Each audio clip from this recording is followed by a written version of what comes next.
Hello viewers, welcome to education easy way. मैंने पहले part में आप लोगों को प्रायद्वीपीय पठार के बारे में बताया कि ये प्रायद्वीपीय पठार कहाँ से आया है, कैसे, कौन कौन से पार्ट इसमें है। ये मैंने आपको पहले पार्ट में बता दिया है। जिन्होंने पहला पार्ट नहीं देखा है वो पहले पार्ट देख लीजिए, तो आपको ज़्यादा अच्छे से समझ में आ जाएगा।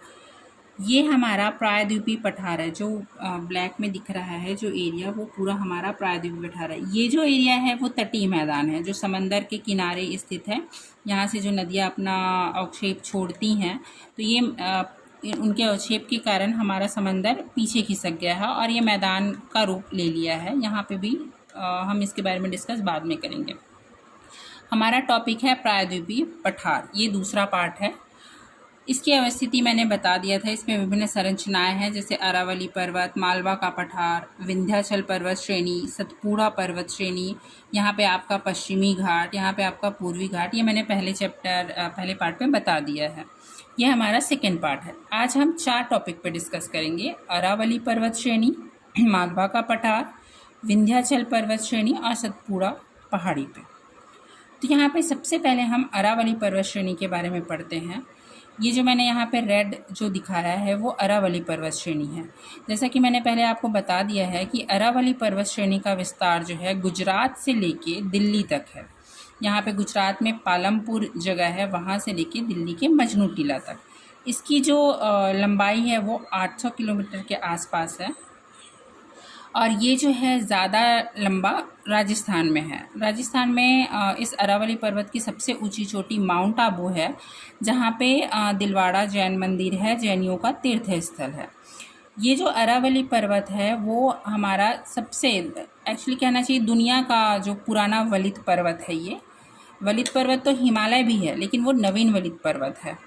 और ये जो है पुराना वलित पर्वत है, और ये अब अवशिष्ट पर्वत के रूप में रह गया है, क्योंकि यहाँ पे जो बनास नदी निकलती है। हम यहाँ पे कुछ नदियों के बारे में डिस्कस करेंगे, और इसके बाद जो नदियों का चैप्टर अलग से बनेगा उस पर मैं आपको बता दूंगी नदियों के बारे में। लेकिन कुछ नदियाँ जो ज़रूरी है वो हम यहाँ पे डिस्कस कर लेंगे।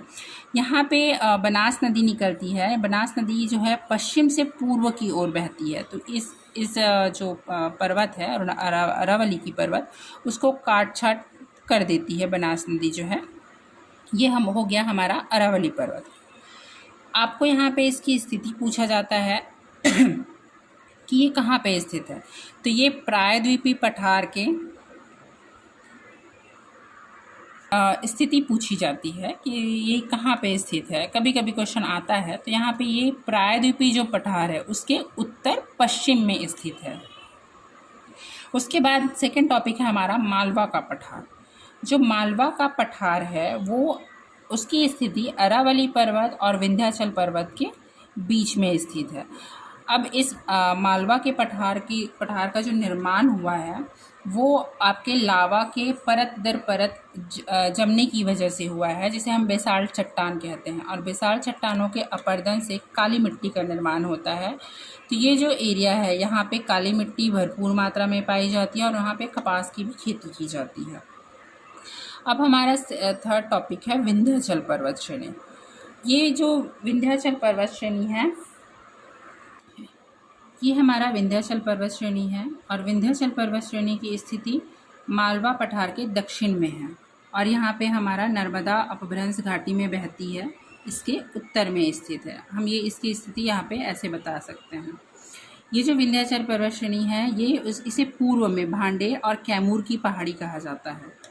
उसके बाद हमारा यहाँ पे एक और चीज़ है, विंध्याचल पर्वत श्रेणी से माही नदी निकलती है। जो माही नदी राजस्थान में भी प्रवाहित होती है, और राजस्थान में जो कर्क रेखा जो राजस्थान से होके गुजरती है, उसे ये माही नदी 2 बार काटती है, राजस्थान में है। ये इसका मेन चीज़ है यहाँ पे माही नदी के बारे में, इसलिए मुझे बताना पड़ा।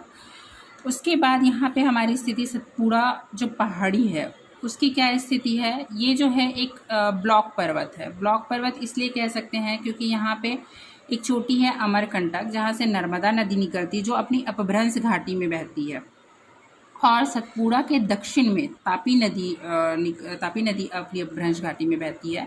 तो ये दोनों नदियों के बीच में ये सतपुड़ा पर्वत श्रेणी है, इसलिए इसे ब्लॉक पर्वत कहते हैं। ये जो है 3 पार्ट में, अलग अलग पार्ट में बटी हुई है। ये जो अलग अलग जो मैंने मेंशन किया है, ये अलग अलग पहाड़ी है। इसे राजपीपला की पहाड़ी कहते हैं, जो प्रायद्वीपीय पठार के एकदम पश्चिम में स्थित है। ये जो एरिया है वो पश्चिम में स्थित है। और यहाँ पे महादेव की पहाड़ी है। महादेव की पहाड़ी में एक चोटी है, धूपगढ़ की चोटी। यहाँ पे पंचवटी है, जो बायोस्फीयर रिजर्व है। महादेव चोटी के बगल में ही हमारा है मैकाल श्रेणी है, जहाँ पे सबसे ऊंची चोटी अमरकंटक है। और अमरकंटक से ही हमारी नर्मदा नदी निकली है और सोन नदी निकली है। अब ये जो एरिया है यहाँ पे प्रायद्वीपीय पठार का जो ढाल है, यहाँ पे मैं बताना भूल गई थी, मालवा के पठार का जो ढाल है वो उत्तर की ओर है। यहाँ से जो नदियाँ निकलती है, चंबल निकलती है और नदी निकलती है, बेतवा नदी निकलती है, ये सारी उत्तर की ओर बहते हुए यमुना नदी से मिल जाती है। तो आज के लिए उम्मीद करती हूँ कि आपको ये चारों टॉपिक समझ में आया होगा। नेक्स्ट आगे के टॉपिक के लिए नेक्स्ट वीडियो का वेट कीजिए।